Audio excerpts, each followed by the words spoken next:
প্রায় ৪ মাস মতো থাকে এখানে ভয়ানক ঠান্ডা। আর এই ঠান্ডার মধ্যে নেদারল্যান্ডসের শীতকালটা ঠিক কতটা ডিপ্রেসিং হয়, আমরা কিভাবে কাটাই তা নিয়েই চলুন আজকে শুরু করি আপনাদের সাথে গল্প আড্ডা। আজকে সকালটা শুরু হয়েছে ভীষণ সুন্দরভাবেই বলবো, কারণ আজকে হালকা হালকা একটু রোদের দেখা পাওয়া গিয়েছে।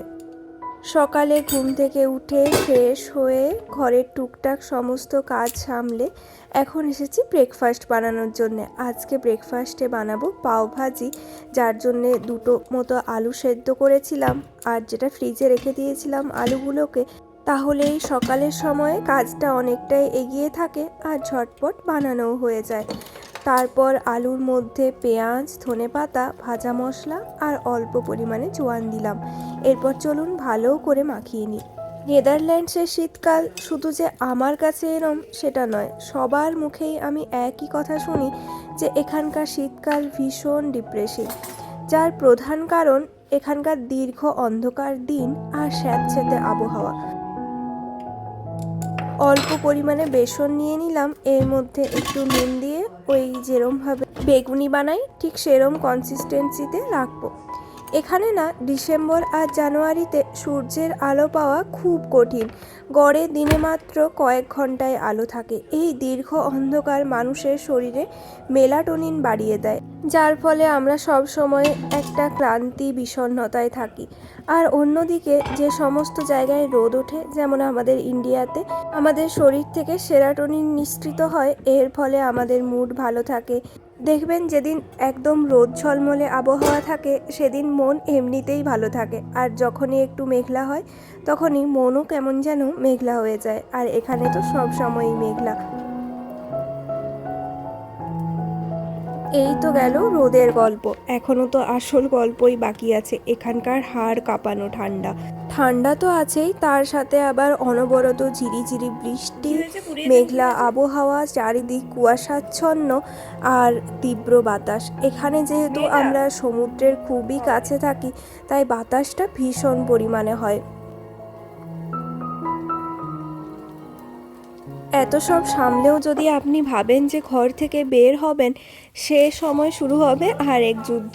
কারণ শুধুমাত্র একটা জ্যাকেট পরে বেরিয়ে গেলে তো হবে না, এখানে যেহেতু ভীষণ ঠান্ডা থাকে তাই আমাদেরকে সেই অনুপাতে জামা কাপড় পরেও বেরোতে হয়। পা থেকে মাথা অবধি ঢাকতে ঢাকতে প্রায় 20 মিনিট সময় চলে যায়, আর তখন মনে হয় দূর আর এত করে বেরোবো না, তার থেকে ঘরেই থাকি। গরমকালে এখানকার আবহাওয়া থাকে ভীষণ ভালো, বাইরের দিকে তাকালেই এক নিমেষেই মন ভালো হয়ে যাবে। তবে শীতকালে তার একদমই উল্টো। সেদিন অ্যালবার্টাইন থেকে এই ব্রেডগুলো নিয়ে এসেছি। একদম পাওভাজির মতো ব্রেডটা পেলাম না, হয়তো পাওয়া যাবেই, তাও এগুলো দিয়েই কাজ চালিয়ে নেব। একটু আমি জাস্ট ব্রেডটাকে কিছুক্ষণের জন্যে স্যান্ডউইচ মেকারের মধ্যে দিয়ে গ্রিল করে নিলাম, তাহলে বেশ ভাজা ভাজা আর ক্রাঞ্চি হয়। জানি বাটার দিয়ে করলে আরও ভালো হতো, কিন্তু বাটারটা খাওয়া অ্যাভয়েড করি বলেই এই পন্থা। এই কথা আমি নেদারল্যান্ডসে আসার আগেও সায়ন্তনের মুখ থেকে শুনেছি যে যখনই শীতকাল আসে তখনই এখানকার সমস্ত ইন্ডিয়ানরা চান বাড়ি ফিরে যেতে। মানে সেই সময়টা বিশেষ করে ওই ডিসেম্বর, জানুয়ারি, ফেব্রুয়ারি, এই 3টে মাস এখানে না থাকাই সবাই প্রেফার করেন, কারণ এখানকার ঠান্ডা আবহাওয়া সব কিছু মিলেমিশেই। আর এই সময়টা আবার আমাদের ইন্ডিয়াতে থাকে ভীষণ সুন্দর একটা আবহাওয়া, না শীত না গরম, চারিদিকে একটা পিকনিকের মরশুম। ঠিক উল্টো একটা কাহিনী। আজকে একটু রোদ উঠেছে, আকাশে সূর্যের দেখা পাওয়া গিয়েছে। সত্যি সত্যি আজকে তো এখানে নেদারল্যান্ডসের রোদ অনেকটা সোনার চেয়েও দামি। যখনই আকাশ পরিষ্কার হয় বা রোদ ওঠে তখন ডাস্টদের দেখা যায় বাড়ির বাইরে। তাই আজকে আমরাও, সূর্য যখন উঠেছে আমরাও বাইরে এসেছি। আর জানেন তো এখন টেম্পারেচার আছে প্রায় -2। বাইরে ভীষণ প্রচণ্ড ঠান্ডা, তাতে আর হবে কি, এখন আমরাও এনাদের মতো হয়ে গিয়েছি। তাপমাত্রা মাইনাসে থাকলেও আমরা বাইরে বেরিয়ে পড়ি। আর দেখুন ঠান্ডা যে বোঝাবো তার জন্যে চলুন সামনেটাতে যাই। এসে দেখি পুরো ক্যানেল ঠান্ডায় জমে গিয়েছে, পুরো পৃথিবীটা যেন একটা আস্ত ফ্রিজ হয়ে গিয়েছে। পাখিগুলো কি সুন্দর জলের ওপরে হেঁটে বেড়াচ্ছে। এরা ভাবছে এতদিন তো এটা আমাদের ঘর ছিল, এখন কিভাবে এরম হয়ে গেল। দেখে আসবে, কেউ পরিষ্কারও করে না এরা। আমরা এসেছি কিছু খাবার নিয়ে পাখিগুলোকে খাওয়ানোর জন্য, কারণ এই সময় ওরা কোথার থেকে আর খাবার পাবে। তাই আমরাই মাঝে মধ্যে আসি। আমাদের ঘরের একদম উল্টো দিকেই ক্যানেলটা আছে। পাখিদের ব্রেড দেওয়া উচিত নয়, কারণ এটি এদের স্বাস্থ্যের জন্য ক্ষতিকর, আর এছাড়াও লেকের জলও দূষিত হবে। তাই আমরা মাঝে মধ্যে পাখিদের জন্য ওই অ্যালবার্টাইন বা অ্যাক্সেনে সিডস পাওয়া যায়, সেই সিডসগুলো কিনে রাখি, আর যখন আসি তখন নিয়ে আসি।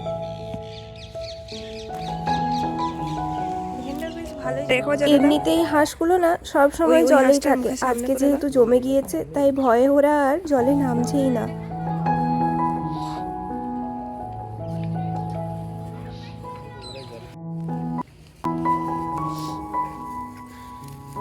শীতের এই ধূসর দিনগুলোতে শুধু যে আমাদের মতো মানুষদের মন খারাপ থাকে তা নয়, প্রকৃতির এই অবলা প্রাণীদের জন্যও জীবনটা কঠিন হয়ে পড়ে।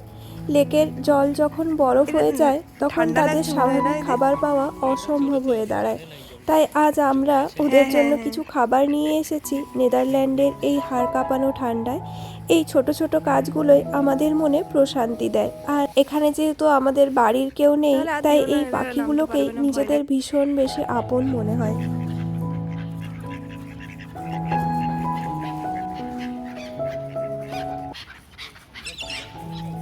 হ্যাঁ হ্যাঁ, আমরা এতক্ষণ ওই ব্রিজটার উপরে দাঁড়িয়েছিলাম, যার জন্য পাখিগুলো নামতে ভয় পাচ্ছিল। তবে একটু সরে আসতেই দেখুন একসাথে কত কত পাখি চলে এসেছে।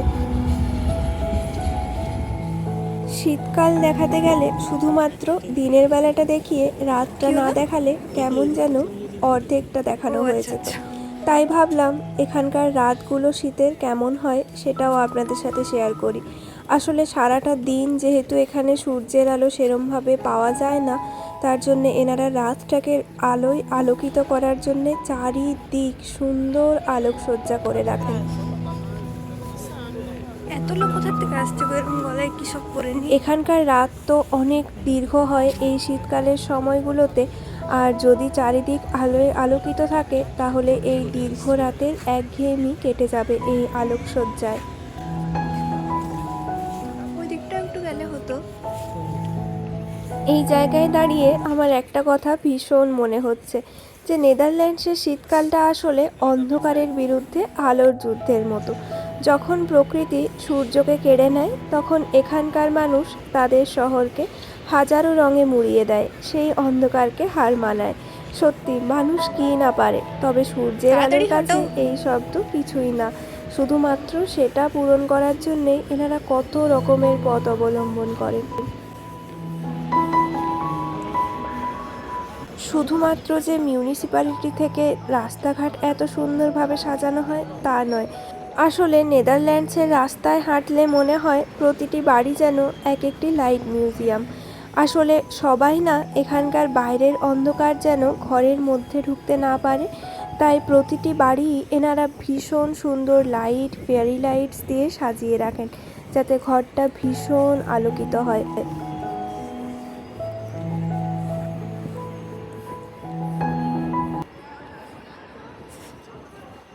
এই যে দেখুন আজকে এনারা এই কিছু একটা লাইট ফেস্টিভ্যালের মতনও করছেন হয়তো। এমনিতে আমস্টারডামে তো লাইট ফেস্টিভ্যাল হয়ই, তবে এখানে দেখলাম সবাই গলায় লাইট ঝুলিয়ে কেন যাচ্ছে এভাবে জানি না, কিছু একটা ওকেশন আছে হয়তো।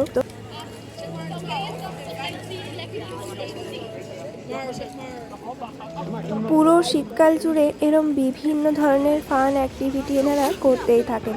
ক্রিসমাস নিউ ইয়ার তো আছেই, তারপরও এনারা যতদিন শীতকাল থাকে ততদিন নিজেদের মধ্যে মেতে থাকেন। তারপর গরমকাল আসলে তো আর কে দেখে।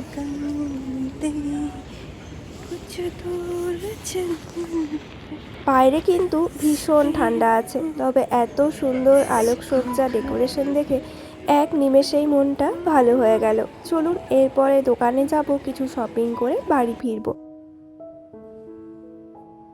ঘরে দৈনন্দিন যে সমস্ত জিনিসপত্র দরকার হয় সেই সবই কিছু নিয়ে আসলাম। দুধ, ডিম, কলা, ব্রেড, দই, টমেটো, লঙ্কা এই সমস্ত কিছুই। তাহলে চলুন আজকে আমার ভিডিওটা এখানেই শেষ করছি। যদি আমার এই ব্লগটা আপনাদের ভালো লাগে তাহলে অবশ্যই একটা লাইক, কমেন্ট, শেয়ার করবেন। টাটা।